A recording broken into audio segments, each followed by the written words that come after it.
Thank you. So, in the next 48 minutes, we're going under the bonnet to find out what makes games tick.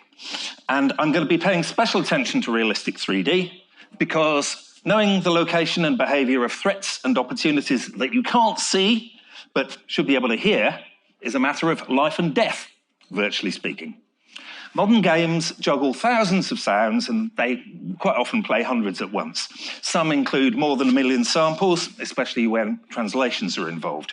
So this talk explains how games work out what to play and how to play it on anything from a puny old phone to a modern VR rig or games console. All the best audio engines are cross-platform because the market is split pretty evenly 3 ways: between dedicated games consoles, mobile devices, and the old desktop computer platforms. The image. The background image is a red herring, but I couldn't resist it. It's actually one of those copies of an SSL compressor rebuilt into an Xbox case by my friend Tim Southern. The meter in the middle, some of you might recognize, it comes from a Spitfire aeroplane. Anyway, we're going to look inside the metaphorical box now of typical game audio engines. And here's an overview of the components in a game audio runtime system. Sadly, not to scale. We're about 10% of it, but the 2 bits I'm going to be talking about today are in the middle. You can see that they communicate with most of the rest of the game, including the display, the gameplay logic, the controllers, crucially, in both directions, and the physics system, which controls what can go where. And there are 2 main audio layers. Most of the work, certainly almost all the cross-platform stuff, is done in the top logical layer, which controls banks of sounds, groups of voices, listeners, the equivalent of microphones in the game world, and, of course, effects like filters and reverb. That's the same code for all platforms, which means that the game programmers can ignore the platform that they're working on, and use a consistent set of controls, even though PCs and Androids in particular might vary by a factor of 100 in the capability that we need to support. And so they'll have custom code, effects, and codecs, each to make best use of their own hardware. That's in the next layer. The top layer, and threading is crucial here, as I guess it is for most of you in your day-to-day work. The top layer runs synchronously with the game logic. And that's the lowest level that's addressed by game audio programmers. They are, in a sense, not audio programmers, but they certainly listen more than the other ones do. They work mainly in the game update thread, and their jobs, the 2 biggest parts, are finding triggers for audio events in the game logic, which can get very creative, especially for things like sports commentaries, and also finding out why sounds are not playing when they think they should be. Games are very heavily multi-threaded. In fact, each playing voice behaves like a thread. It's stopping and starting asynchronously, and we've also got probably the largest amount of CPU in a game being used by physics. Physics threads are handling collision detection, animation, and damage systems. Back on the diagram, the physical layer, the underlying physical layer is different for each platform. I'm sorry, I've got a bit of a scrolling problem. That's what's happened. I've pressed the wrong kind of arrow. Right, so the physics layer, contrary to the top bit, is running faster, it's running more often, it's normally synchronous with the audio output, which means every few milliseconds, perhaps about 3 milliseconds on the Nintendo Switch, more like 5 on most of the game consoles. And that's the domain of another set of developers in the game audio scene. That's the systems programmers, which is primarily what I do, although I've done bits of all of it over the years. The bottom layer does the signal processing, and that's optimized to use all the code processors, decoders, and outputs of the particular platform. And the better it maps onto the target system, each of the target systems, the greater the chances that the game is going to sound as good as the single platform flagship first-party products. And that's important because if it doesn't, it's going to struggle in the market. Quick look at some of the game engines. I'm going to rely on you sort of looking these up because I can't go through them in massive detail. There is no standard. If you're tempted to write your own or modify somebody else's, I would suggest OpenAL Soft would be a good start because it's the only free open source one. And also the Apple and Android versions of OpenAL are derived from earlier source for that. And the Web Audio API, although not really suitable for games, is also based on OpenAL. Looking at the commercial engines, Fmod, important thing about Fmod is that it's built into Unity. So an awful lot of people who don't know much about audio get it for free and assume that that's what audio does. If you want to access most of the functionality inside Fmod, you need an add-on called Fabric, which allows you to get down into the Fmod workings beyond the very, very simple layer that Unity have deigned to provide to their customers. There are also Unity wrappers for WWise, Cryware, and Rapture 3D, some of the other engines. Rapture 3D is probably best at Ambisonics. It's got a good headphone implementation, and it is peerless when it comes to big speaker rigs. So if 22.2 is a bit passé for you, Rapture 3D is the option to go for. The market leader, which means the most expensive, is WWise from Canada. It was purchased actually by Sony in 2019, but at the moment they still support all of the rival platforms. The free one, for those of you Windows bound, is Xaudio 2. That's Microsoft's replacement for the broken by design Direct Sound 3D. It started out on the Xbox, although there is now a somewhat simplified free version for Windows, but nothing else. Right, priority systems. This is kind of really important. This is crucial to how we make sure that the game doesn't run out of resources in an embarrassing way. Sound designers set the priorities, and then the runtime system interprets them in a fairly sophisticated way. There are subtleties to this which vary between engines, but I'll cover the general principles. Because we can't generally play everything that might be heard at once, and what we can play depends not just on the platform, but also on the particular point in the game that the person is playing, whether in the front end, or in the replay, or in the main game, or the foyer. We need some way of broadly categorizing what we're going to play. And the system that I've found useful is to go for 3. If you went for a floating point number, everybody would essentially use it as a statement of their own personal sense of importance. But if we go for vital, important, and optional, we end up with a system where programmers and designers can often more or less agree. Vital sounds are the ones that always play, they must play. Things like speech that you can see, music in the background, car engine sounds, and particularly sounds that the player makes. They're part of the feedback loop, which is essential to interactivity. Then we've got important sounds. Now, in an ideal world, those would all play as well. But there comes a time when you need to decide which is vital and which is important and cull some of the important ones. And so that's why we have that as a second category. The third category is what's left in our triage. It's the optional sounds, the sounds that soak up all of the remaining voices. It tends to be things like ricochets, decoration for the background ambience, kick up the sound of stones banging into the bottom of a vehicle, that kind of thing. And so the game engine is making adaptive decisions about what's playing already in order to determine what the player needs to hear as a priority. So, audio objects have properties, and these are the kind of most important ones. Oh, sorry, my barber's attempting to me. Yeah, I'm a mobile sort of speaker. I'll carry on talking if I can. So, each of the source sounds in a game is called either an audio object or a voice. It will have a position, it will have a distance implicitly from the listener.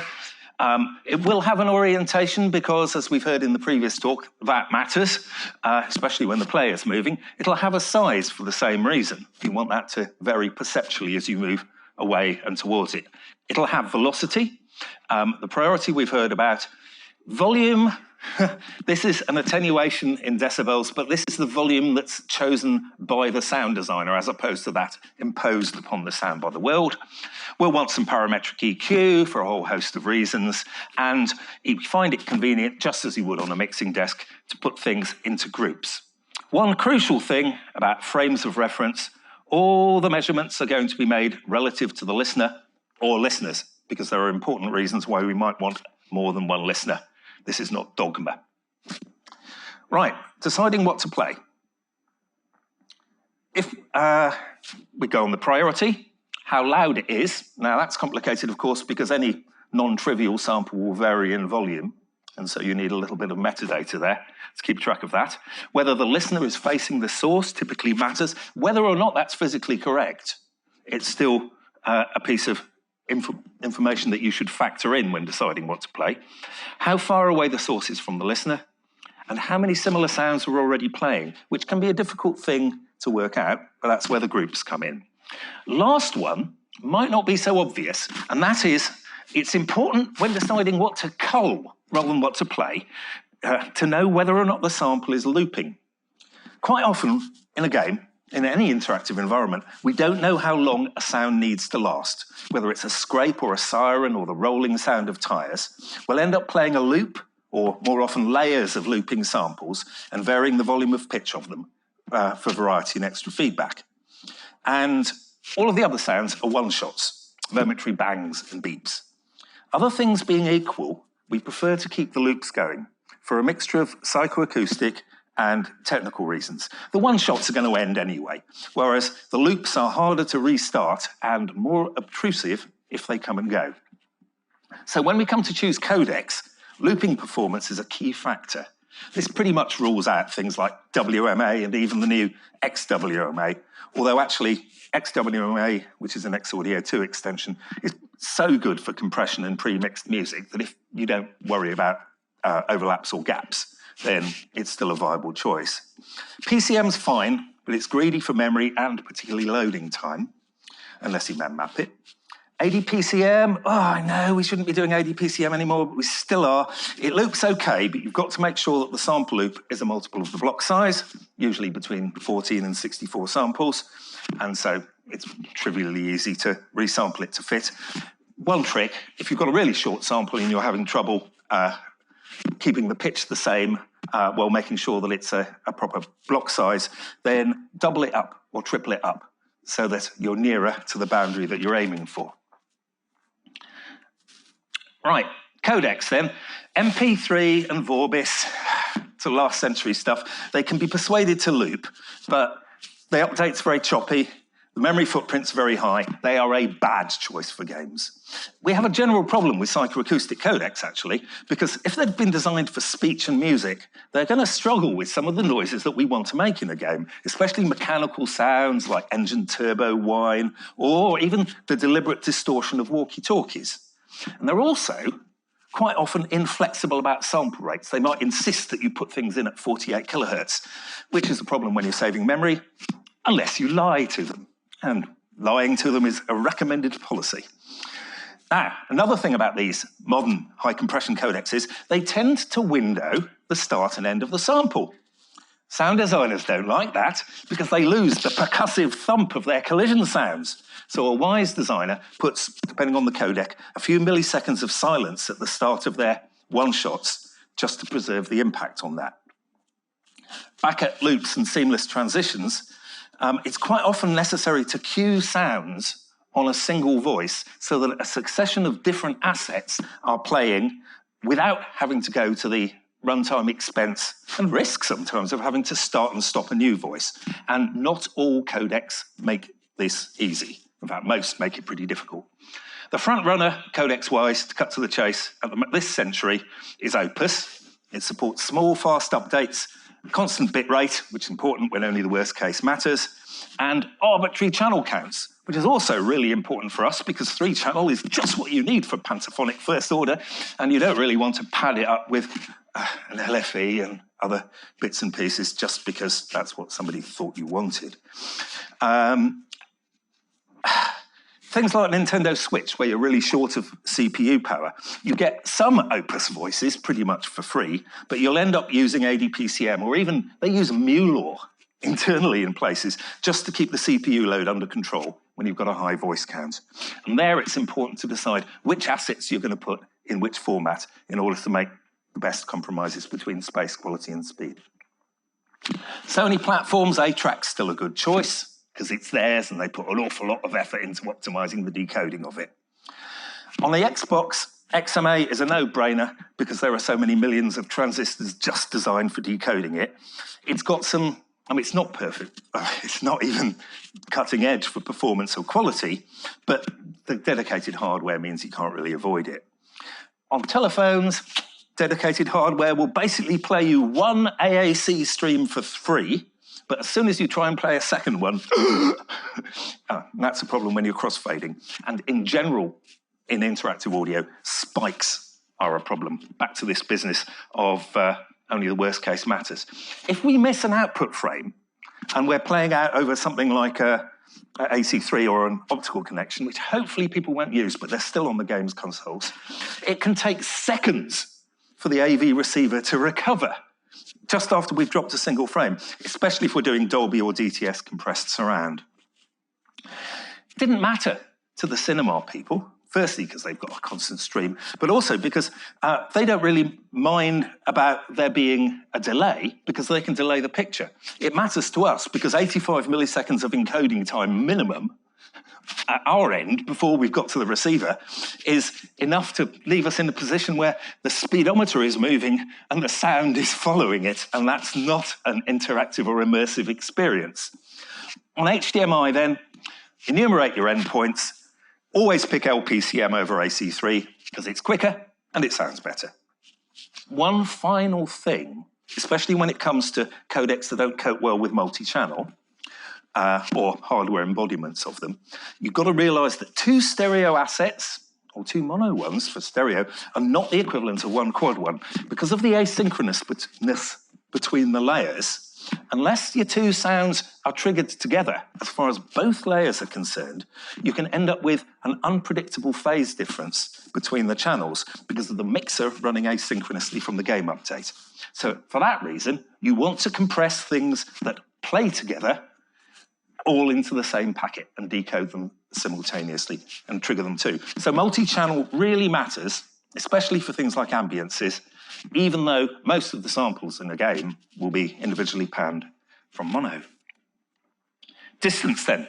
Distance is really, really important. We've heard that there are massive issues in HRTF-based headphone systems caused by the fact that we can do a good job at the distance, and we know that there are different HRTFs close up, but cross-fading between the two of them, I can confidently say, is an unsolved problem. Distance is generally expressed by having a minimum distance and a maximum distance. You have to have a minimum distance for practical reasons, otherwise it keeps doubling to infinity when it hits your pinner. Maximum distance, sensibly, would be the distance at which the sound is no longer significant or audible, or that's how my systems and middleware products like WI's, X-Audio, and OpenAL define it. But some systems, including Unity, Fmod, and Microsoft's old Direct Sound, bizarrely define max distance as the distance beyond which a sound doesn't get any quieter. And their default is 1 billion meters. If you have to use one of those systems, just turn off their distance effects and roll your own. This is particularly important in open world 3D games, because if the distance model is inconsistent, that's going to break spatialization, and vice versa. There's no perfect curve for distance-related roll-off. It depends on the situation and the sound design. It could be a creative rather than a physical decision. You might want to hear sounds much further off in the same game if it's a replay than in a race, for example. So typically the systems that I do allow each voice to have a custom roll-off curve, much as a camera operator might pick lenses to adjust the depth of field in a film. The difference being that we're doing it interactively, and we're also potentially doing it for each group of sounds or individual sounds, if that makes sense to the designer. It's also worth noting that all of these curves are just for the direct path. Reflected sounds get separate treatment or nothing works. I'll explain that soon. So we've got hundreds of voices, dozens of parameters on each one. I think we had 576 knobs per voice on one of the PlayStation 3 engines I did. We need a way to make bulk changes in logical combinations. Groups, just like on a mixing desk, collect sounds for each player or each car, speech, music, weather or collisions, whatever category the designers want. All the stuff that you want to mix together rather than voice by voice. Notice on this diagram, which is obviously massively simplified, we also support multiple listeners and multiple endpoints active simultaneously. Custom endpoints mean, for instance, you can send some sounds like radio messages from your squad leader or race engineer intended for a particular player, either to the main speakers or directly to the controller or headphones if they use them of one of the specific players. Groups then, of course we use groups in studio sessions and live mixing, but they're even more valuable when it's a 3D mix of hundreds of audio objects and the platforms vary greatly in capability. So we've got 7 reasons there for having voice groups in games. Like a live mix, you can fade and filter associated sounds together. You can also separate out the controls for player-generated and non-player sounds with groups. You can also use groups, as I do, to determine the listeners which hear particular sounds and how expensive effects like reverb and specific player routing are handled. And finally, and this is not a general thing, but something I found really useful, I recommend that you set a cap on the number of important voices that each group can grab. And that, for instance, meant that in a Grand Prix game, we don't suddenly lose the engines of the cars on the first corner when 96 tyres all start screeching at high priority for attention and dozens of collisions get reported a few milliseconds apart. Listeners then. Okay, listeners are ideal microphones placed in the game world, ideal in the sense they only hear what you tell them to. Luxury. Every diegetic voice, that's to say every voice associated with something you can see, has a listener, must have a listener from where it's heard. Every non-diegetic voice doesn't.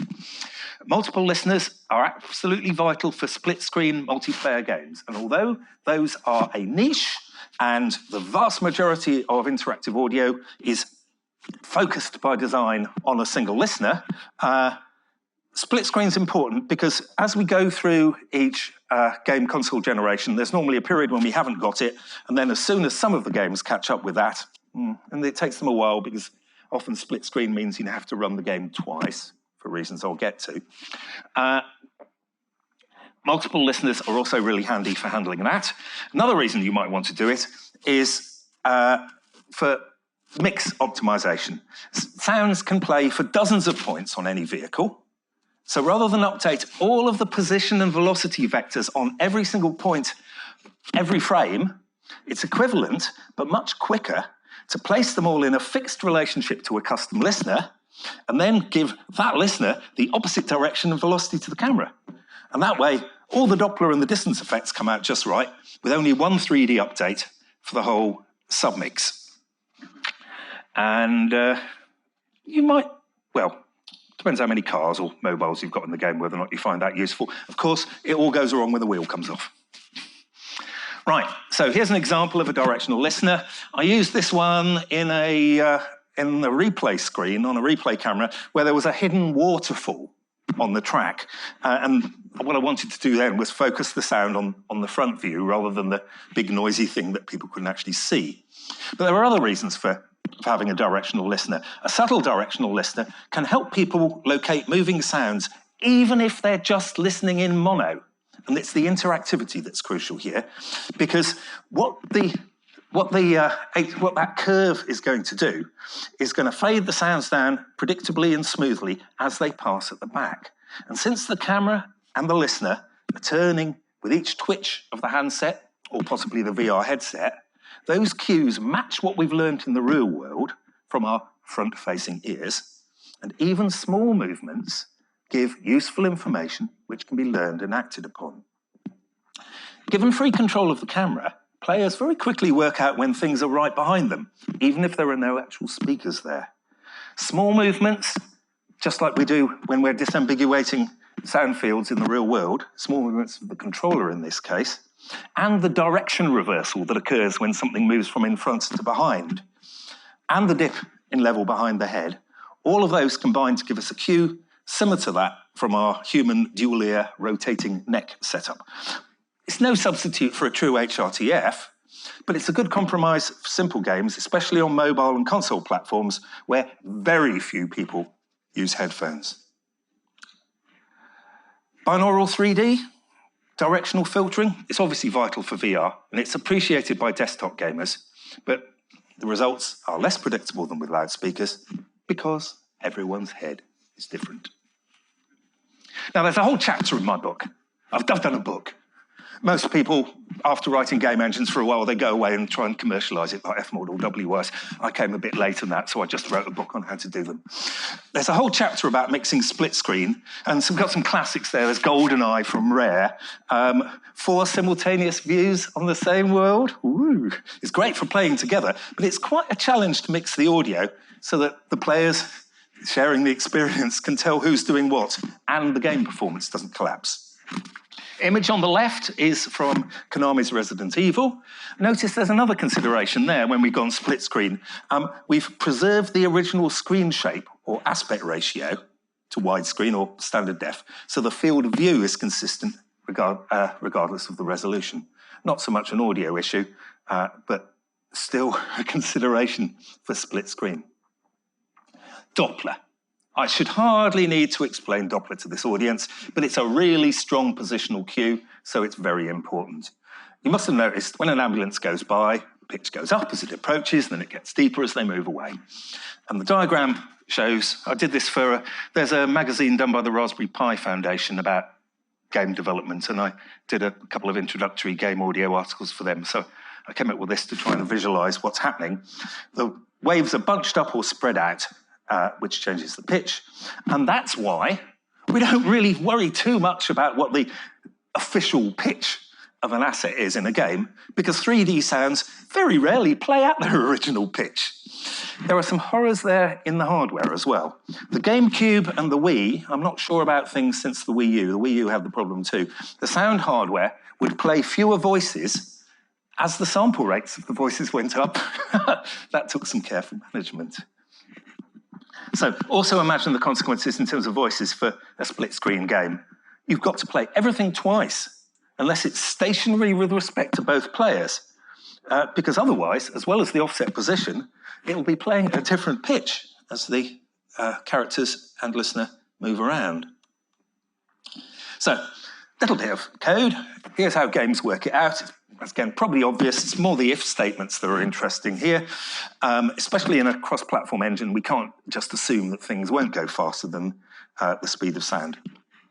We're working out a Doppler factor, a pitch modifier, which is going to be, in this convention, greater than 1 when the source and listener are approaching, pitch rising, less than 1 when they diverge, everything relative to the listener, and the check against epsilon, arbitrary small value, is to avoid dividing by 0 if the source and the listener are coincident, which quite often happens. The vector operations at the start, a little bit on maths and coding, they'll almost always be done in parallel. You could use compiler-specific intrinsics, but then the problem is it's compiler-specific.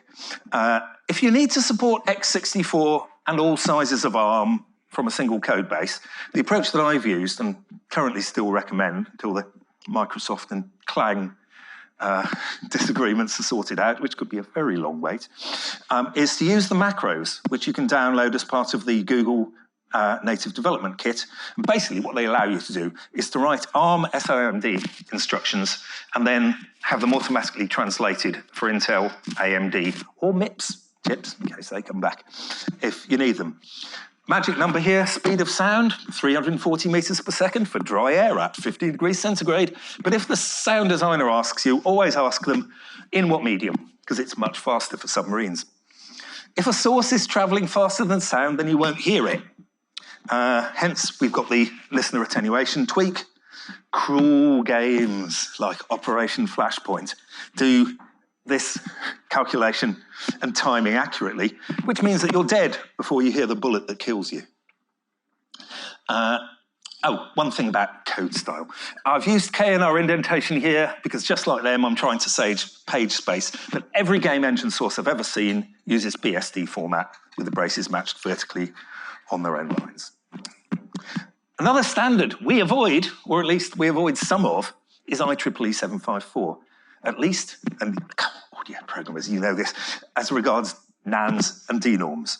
Game physics absolutely loves to inject infinities into our systems. caused by 0 time steps usually, but sometimes just because games physics like to do it. D-norms absolutely cripple console audio performance. And I'll give you an example of a bug that came in very late, shortly before we shipped a game and didn't want to ship several million coasters. We found that you went into pause on a game and everything got quiet. And then suddenly the CPU load shot up. And this was actually on the Eventide Reverb, which Microsoft rather naively ported onto the Xbox. What was happening was the reverb tail was going round and round and being reduced in level and reduced in level until the whole system was brought to its knees in pause mode because every single sample in that reverb tail was generating a D-norm exception handled in software by the CPU. How do we fix it? Well, unfortunately, we couldn't get Microsoft to change their engine. It was too late. We weren't allowed to change our source code because we've got a code lockdown. So we played a very quiet, but barely audible subsonic rumble. Microsoft did fix it properly later. Another one, avoid double precision unless you really need it. I know it kind of comes for free on the PC, but unlike desktop computers, floats are much faster on console hardware than doubles, and equally importantly, they're obviously going to be more efficiently vectorized. So far, I've only mentioned audio objects, but they'll never sound right if they lack knowledge of the environment, and this is something that the previous talk was touching upon.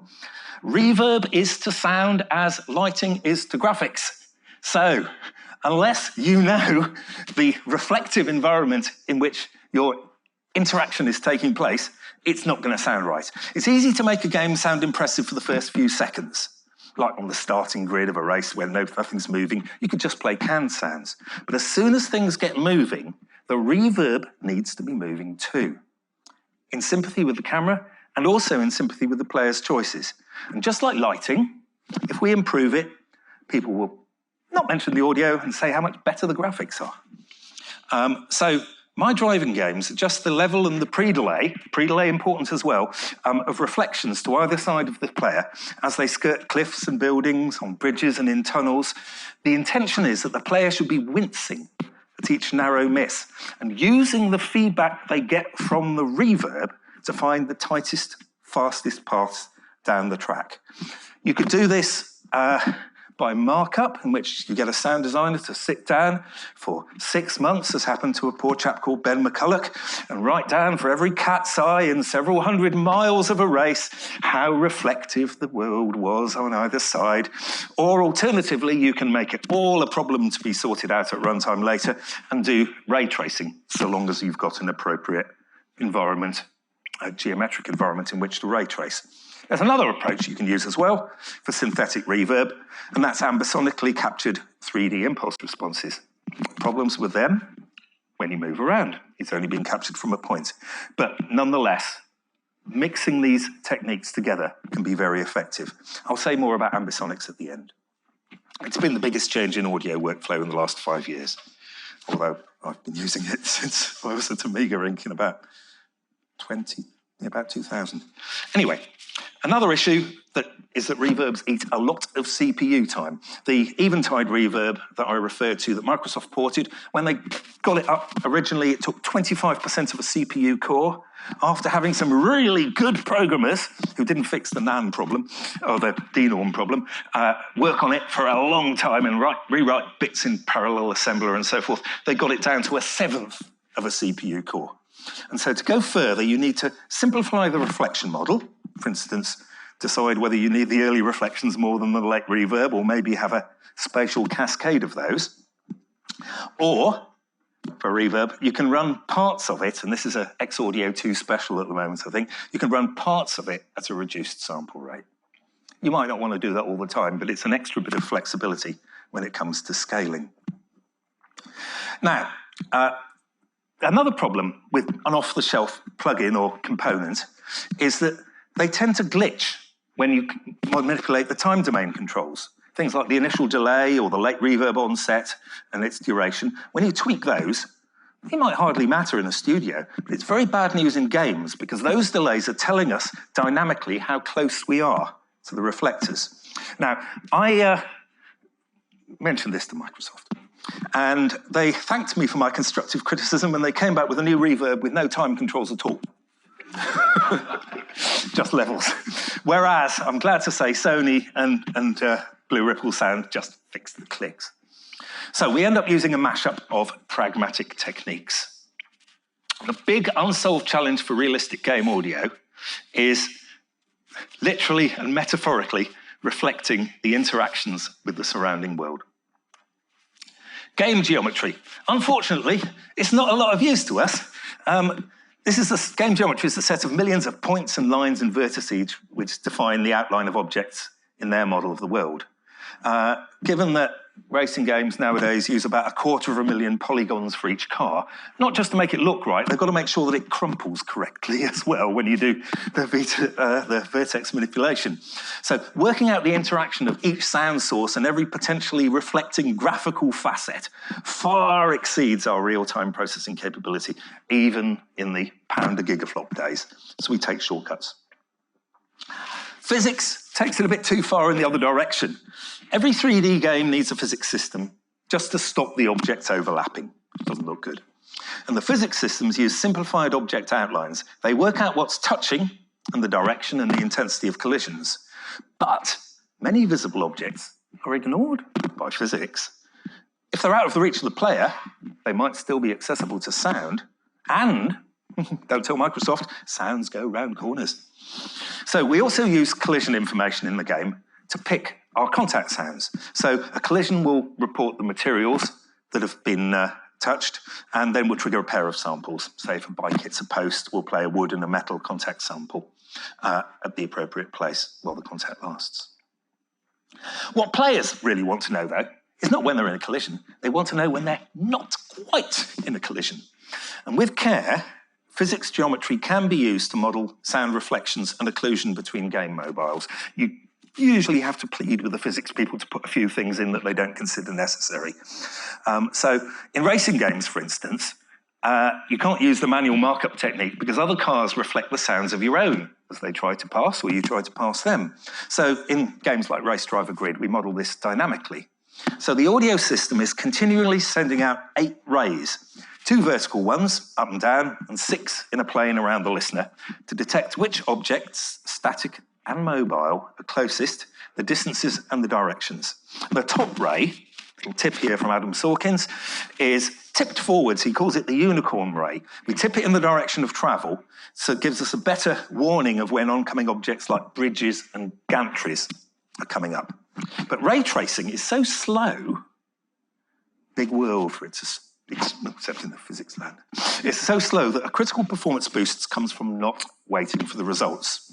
So typically audio ray tracing is performed outside the main update by separate threads, usually different cores, and that's taking advantage of the multi-core nature of modern platforms. Somebody has to. Even if the contact results arrive milliseconds late, that's soon enough for us to tweak a reverb without the player noticing the lag. And doing that at a relatively low priority compared with some of the other calls on the physics system helps us to maintain a steady frame rate for the whole game. Reverb is far more tolerant of millisecond delays than panning, or doppler, or distance updates. So typically it's practical to use ray tracing for the main player object in a game, but it's unacceptably slow, and will be for a while, to cast rays from every source object to every listener, every frame, just to find out what might be in the way. So, custom audio geometry is the way to go, but it does require tighter integration between audio and the other game systems than you can get off the shelf. And that's one of the reasons why the larger studios tend not to use or only to use a fraction of the off-the-shelf audio systems, because what they want is tight integration between all of the rest of the game and the audio. And you get that by, at some stage, certainly the middle layer of your engine, rolling your own, rather than taking something that is not built on the same principles as the rest of your game design. Grand Theft Auto 5, got to mention Grand Theft Auto 5 because it upsets the cinema people. 150 million sales to date, 6 billion and counting. This is how they do their reverb and their ambience zones. And it's really simple. like a lot of things in GATA, there's just an awful lot of really simple stuff. It's using a mixture of simple polygons and spheres distributed over 81 square kilometers of ground. The game actually runs in third order ambisonics, and you get the player isn't allowed to say exactly where their speakers are, but as a compromise, they decided that they would give you the choice of narrow, wide, or regular speaker layouts. And I've got to talk about speaker layouts now. Right, we're near the end, more points than one, but it turns out that different players expect different ends. And that's why, as you'll keep hearing at this conference, I hope, we defer mixing and panning as late as we can. Phone and tablet speakers might be mono or stereo or cast to surround voices. Most PCs support stereo or surround, but many PC users favour headphones, and most of them will want not to have to start the game again to switch between listening on speakers and headphones just because somebody's making a phone call. Games cannot mix accurately without knowing the endpoint configurations. Ha! And it turns out that we don't go along with cinema in this respect either. On the left, you can see the Hollywood surround layout that most consumers ignore. It's a pain to set up, and it's almost impossible to locate threats behind you if you put your speakers like that. Very few players live in irregular pentagonal rooms with big back doors. Most, I find, are happy, if they put the speakers up, are happy to move to the sweet spot in the middle and to spread their speakers as evenly as possible. And that figures in that GTA decision roughly what shapes your room. And remember that our mix is optimized for a single listener. It's not just a sort of scrunched up, immersive but not accurate compromise to avoid cinema goers in the cheap seats asking for a refund. So, games use quad, not ITU cinema layout. And that's not opinion. I just disconnected one of the loudspeakers and sent sounds around in a circle, and I tried it on Xbox, and I tried it on Sony's system, and I tried it on Microsoft's, and I tried it on Apple's. Turns out that Sony's was a copy of Apple's. They just downloaded the open source.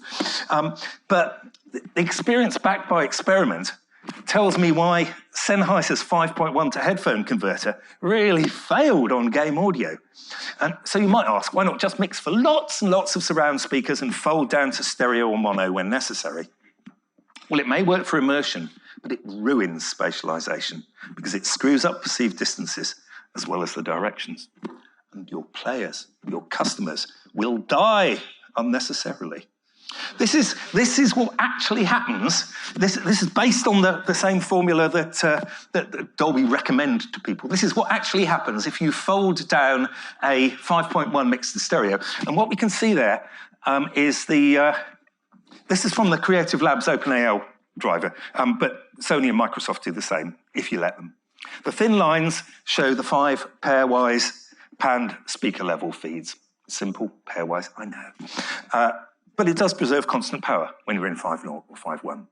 But when you fold it down to stereo, however you do it, and a lot of people have tried to prove me wrong on this, the gains add up so that the objects that are panned to positions in between the loudspeakers sound much closer, more threatening, than those at the presumed speaker angles.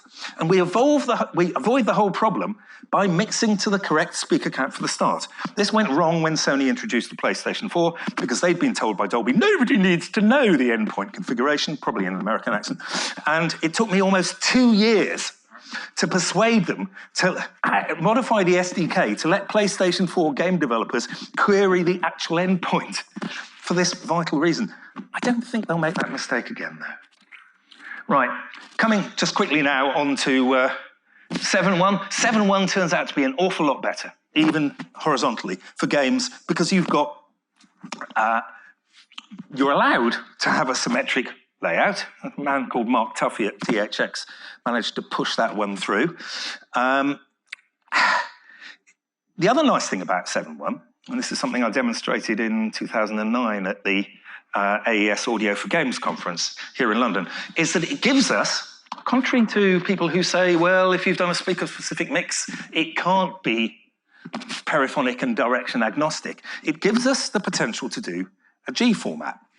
That's to say 3D 7.1. Now, I'll have to explain more about 3D71 to those of you who come up and ask later. But it's a cheap way of doing single listener loudspeaker 3D. Needs fewer channels than Atmos, and it treats all directions equivalently, because by raising a pair and dropping a pair of speakers and putting high-low ones either side, you end up in a situation where you've got a regular octahedron. Now, that means if you do a classic energy encoding, the simple, the easy one, in Ambisonics, the obvious way to do it, you can then, with just a matrix operation, translate the speaker feed back into, first order, but, you know, listeners in the middle, back into a B format, and then decode that for whatever exciting geometry of loudspeakers the player's got. And the more they are, the better it sounds. I should say, this is all pretty much explained in Alan Blumlein's 1930s patent. The difference is he'd probably have done it with transformers. Ambisonics, then. I'm not going to say much about Ambisonics. I think people here will probably get to grips with it, really. Rather than specific speaker feeds, Ambisonics divides the sound into directional components. The higher the order, the more components. If you keep putting more and more components in there, you end up with wave field, but you get useful results a lot sooner. The components don't correspond to any particular speaker position. They might represent the up-downness or the front-backness, or at higher orders, various diagonals. And you just use as many components as you need for the layout. So that if we've got a mono listener, and still are mono listeners, we'd just use the top one. That's the omnidirectional component. Then so-called first order Ambisonics, the, well, simple version. We've got the left, right, up, down other components. And then you have more and more. There's one sort of interesting one here. This is effectively a channel that tells you the extent to which something is in your own plane. The important thing is not so much how we do the representation as the fact that we leave the mixing decisions till we know how the player's set up. And also it means that we can change it on the fly when the phone rings. And we could use a mixture of captured sound fields from the real world or captured reverberations from the real world in which we play our volumetric sources, and the majority of the sound which will be authored as the game runs. We can also make synthetic 3D sonic backdrops, a bit like the skybox in the background of a game. And actually, I got Codemasters into Ambisonics because we didn't want to ship separate headphone and speaker stereo mixes, cinema and game layout 5.1, 2D and 3D 7.1. That'd be 32 channels and 6 separate mixes for us to test and balance. And it's still not included mono. Ambisonics allows us to trim this down to 4 for basic 3D, or 6 for improved horizontals with height, and that way we get more flexibility and consistent levels in less than a quarter of the sample data. I seem to be going off mic. Sorry about that. Right, okay. Most of the games that I've made have used hybrid third order Ambisonics. Right, okay. Which is about half of the channels that you can see here. We use the top 4, B format, plus the side patterns of second and third order. Dave Mallam at York put me onto this idea. The beauty of this is it means you have got height information, but you've got much greater resolution horizontally, and most important of all, for those of us that like powers of 2, it adds up to 8. Right, I should mention the open air, or I think it's called Open Air Lib. It is a freely downloadable set of 3D impulse responses. And one of the things we did with a bit of funding from the Arts and Humanities Research Council is we went out to Sweden, not Sweden, Norway, I think. Anyway, we went out to somewhere Scandinavian when it was snowy. And then we went back 6 months later and we recorded the impulse response of the same space without the snow. The problem with doing things this way is it's not as interactive as we would like.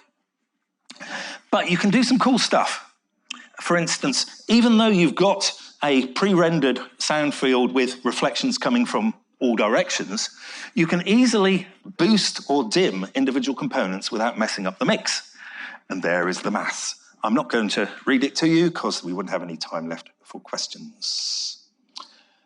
I realise the game development might be a culture shock for some of us, and the transition from pre-baked audio setups to user-conducted exploration is a massive culture shift. But it's also a great opportunity for all of us. And that's why the latest book in the AES Presents series is all about interactive audio runtime systems, and it doesn't have horrible maths that's hard to typeset. It's just got 1,500 lines of code, and there's no glue. It's just the interesting stuff. And the cover, I should mention the cover, the top here, that's a beep from a Sinclair Spectrum. You can see that's a real-world square wave. And down at the bottom, you can see where we've got to, roughly. That's an Ambisonics recording made with a homemade microphone of a thunderstorm in Texas. And if you look at it carefully, you can actually see the sound coming down from the sky and spreading out across the ground. So all the ideas in my talk and the principles underlying them are explored in Beep to Boom. I will be conspicuous over the next couple of days. Come and have a chat. Any questions?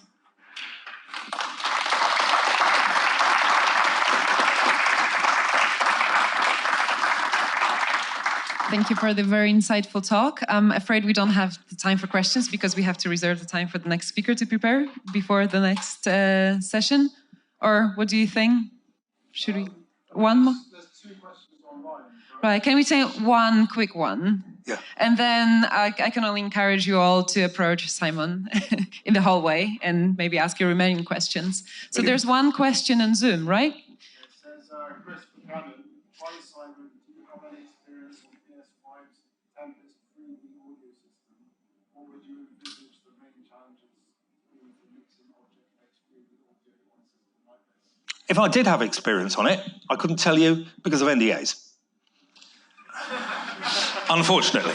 I do have experience on PS4. I think they're less likely to give stuff away on that. And I think the basic problem, the reason why it's not something that I would be very happy with, is that it's quite difficult to take proper advantage of a platform-specific system if you're making a cross-platform game. So yeah, if you're working for Sony, go for it. If you're not, evaluate it and compare it with the other options, because you're not forced to use it. And you might find you've created a lot of work for not very much benefit. Well, there was indeed a quick one. Thank you very much then. Please give a round of applause again for Simon. Thank you very much.